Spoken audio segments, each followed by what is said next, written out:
Thank you very much, Right Honorable Speaker, for the opportunity to contribute to the 2026 budget estimate and the economic policy of the Republic of Ghana, which was read by the Finance Minister. Mr. Speaker, before I proceed on my points of argument, let me correct this erroneous statement that was made by the Minister of Roads. Mr. Speaker, we have adopted unto ourselves constitutionalism. This country is ruled by rules and by laws. It cannot be said that things that are cardinal to our constitution, i.e., presumption of innocence before you can be pronounced guilty, or if you plead guilty by yourself. And so it is erroneous for the Minister of Roads to say that at the National Service Secretariat, 1.6 billion was misused by certain people. Mr. Speaker, on what basis did he say that? This cannot be allowed to stand. Mr. Speaker, number two, when he also says that the Akufo-Addo government did not do anything about retooling of the Ghana Armed Forces, Mr. Speaker, that is also not correct. Last year, I was right here in this house when the Akufo-Addo government presented an agreement to be considered by this house. At the time, they were here. They resisted and argued against the retooling of the Ghana Armed Forces to the extent that that agreement was not taken on this floor. So on what basis can you conclude that the Akufo-Addo government failed to retool the Ghana Armed Forces? Mr. Speaker, now I move to my own points of argument. Mr. Speaker, last week when I was listening to the Finance Minister, the youth of this country was expecting a budget of prosperity. Unfortunately, we had disappointment. Mr. Speaker, we were expecting a budget of relief. After the budget, what we got was a disappointment. We were expecting a budget of opportunity. The youth of this country did not get that opportunity. Mr. Speaker, this budget can best be likened to a cow dunk. Mr. Speaker, Estrono, den, Asiano, mre, peche. Mr. Speaker, to wait. On the surface, it looks robust, but the devil is in the detail. And in the detail, you realize that the Ghanaian people has been shortchanged, especially the youth. In the build-up to the 2024 elections, the NDC championed this campaign policy of creating jobs for the Ghanaian people. Mr. Speaker, key among them was the Ejumera. Mr. Speaker, I hold in my hands here the policy manual, the training manual of the Ejumera program. Mr. Speaker, page 10 of that policy, they state that this program aims to train and establish at least 10,000 youth-led businesses each year over a 4-year period. Mr. Speaker, they are targeting 40,000 businesses by 2029. Mr. Speaker, here is the catch. They say that fully funded under the 2025 national budget through the Ministry of Finance, it shall also provide grant funding to 2,000 viable businesses each year. Mr. Speaker, as we speak, in 2025, an amount of 100 million Ghana cedis was allocated to NEP. Currently, only a paltry figure of 34 billion Ghana cedis has been released to the NEP. My question is, assuming without admitting that all the 34 million Ghana cedis will have to be disbursed to the 34 million Ghana cedis, which is not even possible, but assuming without admitting that all the 34 million Ghana cedis will be disbursed to the 2,000 people, a simple calculation will tell you that each person is going to get a paltry sum of about 17,000 Ghana cedis. Mr. Speaker, in this country, can you use 17,000 Ghana cedis to establish a business? How much is even a container? Container, you say. How much is a container to use a 17,000 Ghana cedis to establish businesses in this country? Mr. Speaker, they also said that they were going to train over 10,000 people as far as the National Apprenticeship Program is concerned. Mr. Speaker, I have in my hands here a publication from Graphic Online. This publication, this is when President Mahama himself was launching the National Apprenticeship Program. Mr. Speaker, His Excellency the President said that in the 2025 year, they are going to train 10,000 people under the National Apprenticeship Program. Mr. Speaker, I read, that is paragraph 4 and 5. Honorable Member, just a minute. Please, so many of you. Thank you very much, Right Honorable Speaker. Right Honorable Speaker, to continue with my point, I raised the point that there is a Graphic Online publication, and this publication speaks to the effect that at the time that His Excellency the President was launching the National Apprenticeship Program, the promise to the people of Ghana was that he is going to train 10,000 people in the year 2025.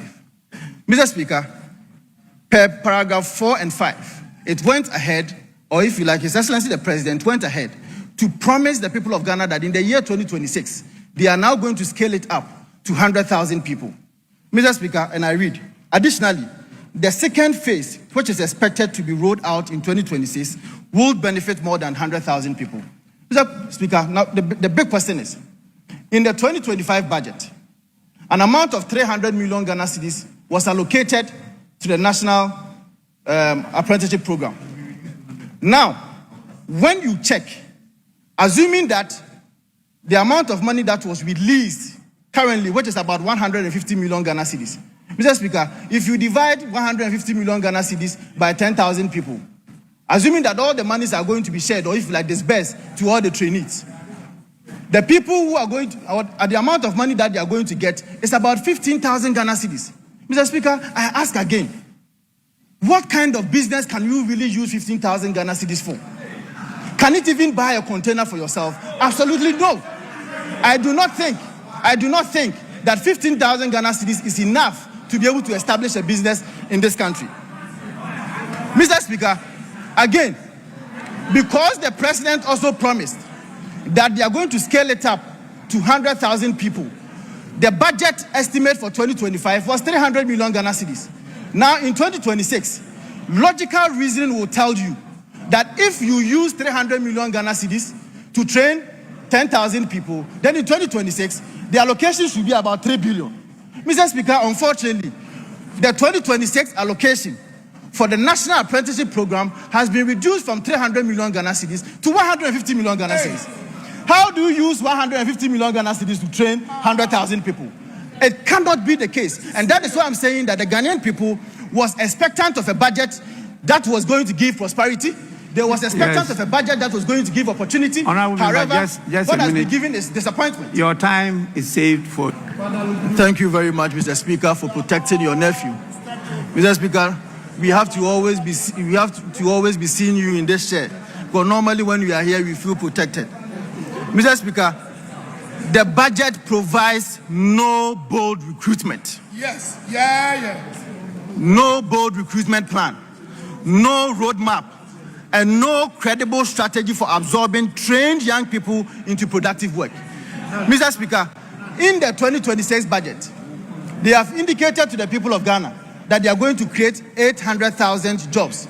Mr. Speaker, I am going to give the breakdown of their 800,000 jobs promise, and the Ghanaian people are going to judge whether these are sustainable jobs, whether these are permanent jobs that they promised the people of Ghana in the build-up to the 2024 elections.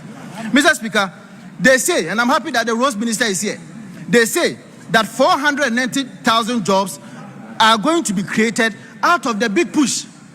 Mr. Speaker, you and I know that the tenure of engagement of these people who are going to be employed by the big push is coterminous with the lifespan of the contract. So clearly, Mr. Speaker, this cannot be a sustainable job. These are not permanent jobs.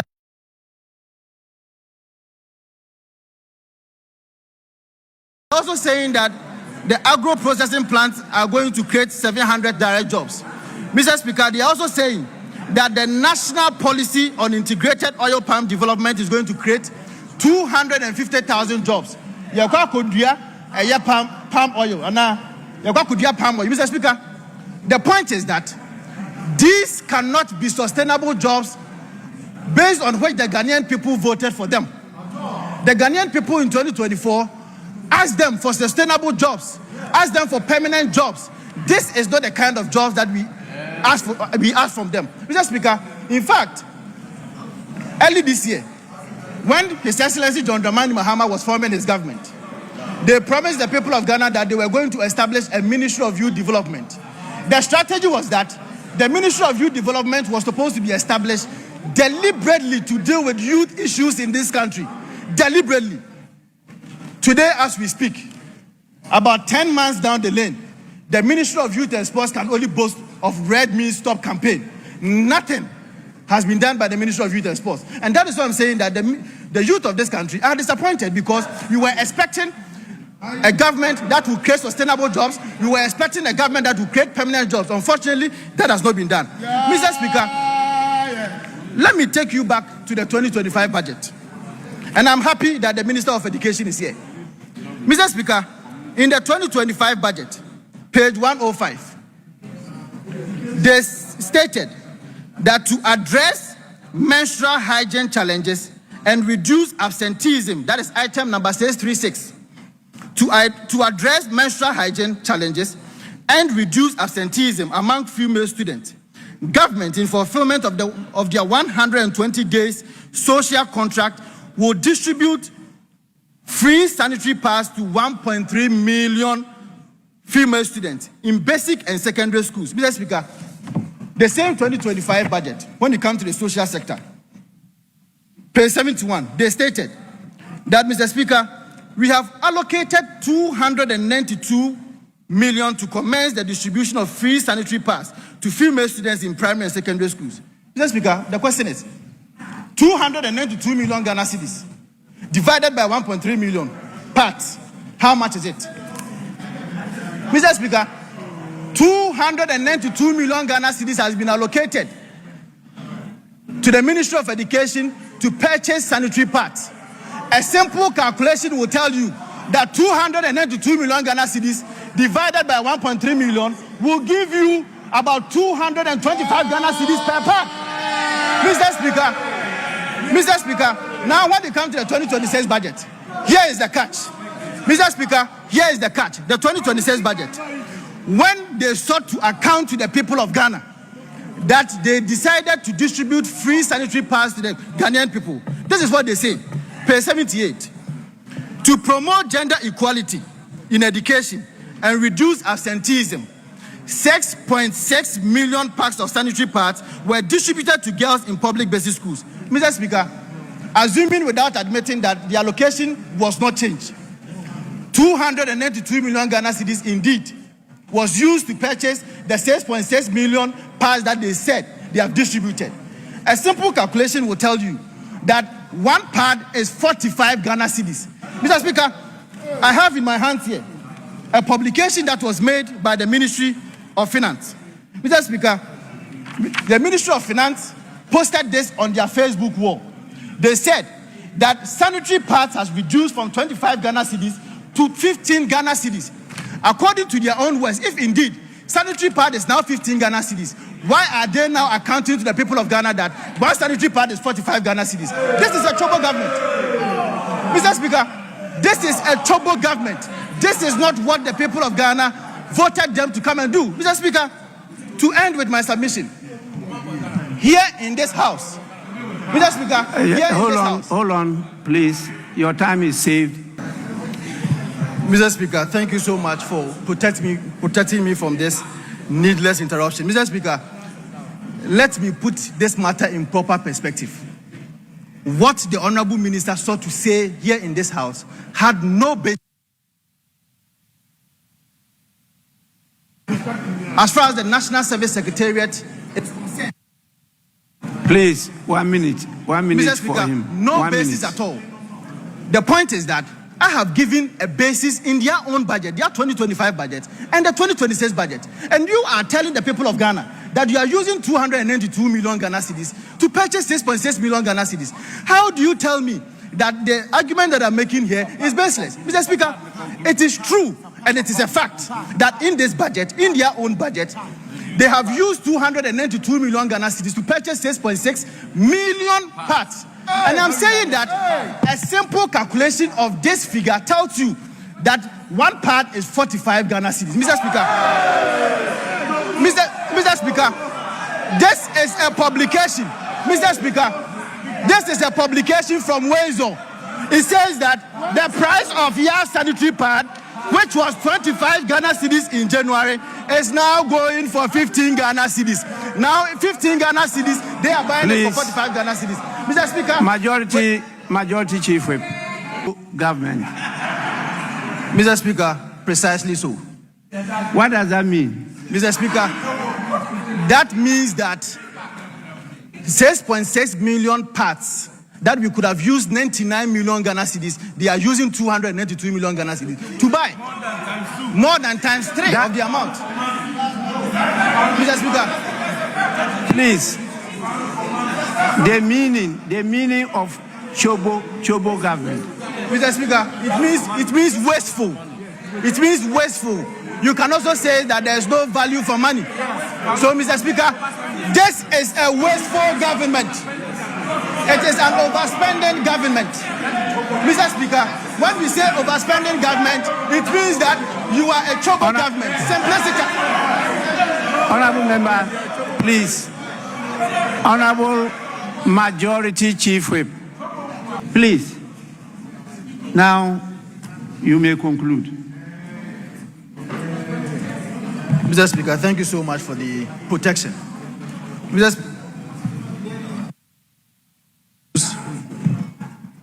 On a point of order, failed to provide any documentary evidence or whatsoever to even tell me, or if you like, to dispute whatever I'm saying. Mr. Speaker, the figures in their own budget is what I'm quoting for them. I have not quoted anything different. Mr. Speaker, to simply and respectfully even answer to your analogy. Mr. Speaker, if you move to Malata Market today and you want to buy a single pad, and it is 15 Ghana cedis. Minister, let me just listen to what he's saying, then I can come to you. Yes. Mr. Speaker, and you move to Malata Market, and a single pad is 15 Ghana cedis. How do you suggest to me that if you are buying it on wholesale, it will even be 15 Ghana cedis? That is less economies of scale. You don't need a soothsayer to tell you this. You don't need an economist to suggest this to you. So I am saying that, Mr. Speaker, as far as their own documents are concerned, this is an overspending government. This is a wasteful government. It's a Chobo government. It's a government that has failed the people of Ghana. It's a government that has failed the people of Ghana, and we did not expect this kind of budget from them. Let me now listen to the minister, because I've heard what. Please, your conclusion. Mr. Speaker, surprisingly, the Minister of Education is trying to portray that he's an expert in the usage of sanitary pads. I don't know whether that is what he's trying to say, but it cannot be the case that whatever he's saying here is different from what I'm saying. What did he say? What did he say? You people are just impatient. Please. Allow me to speak. Please. What did he say? Mr. Speaker, more than necessary. Because Mr. Speaker, they have not allowed me to be consistent with. I have allowed you, not them. Mr. Speaker, just 1 minute. So, 30 seconds. Thank you, Mr. Speaker. The truth of the matter is that nowhere in this country that you are going to move to a supermarket or a shop that you'll be given a single pad. Nowhere. When you buy the pack, you are given 12 in a pack, which is a pack. So whatever the minister is saying is not different from what I'm saying. It is indeed the case that they've bought one pack of sanitary pad for 45 Ghana cedis. Simplicity. Mr. Speaker. Please. This disorder is not allowed. You know your voice is very loud. So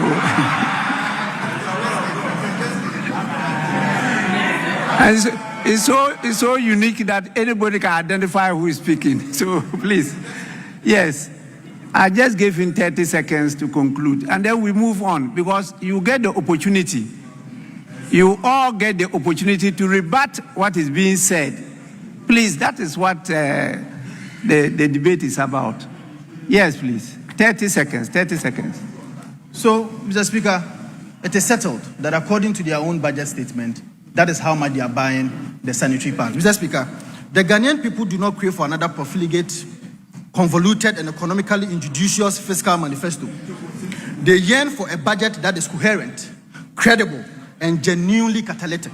Mr. Speaker, one that galvanizes employment, institutionalizes teacher and nursing recruitment, and energizes the aspirations of our youth. Mr. Speaker, let us therefore repudiate this fiscally errant and socially regressive blueprint and champion a framework that is equitable, transformational, and anchored in long-term national prosperity. Mr. Speaker, I thank you for the opportunity. Yeah.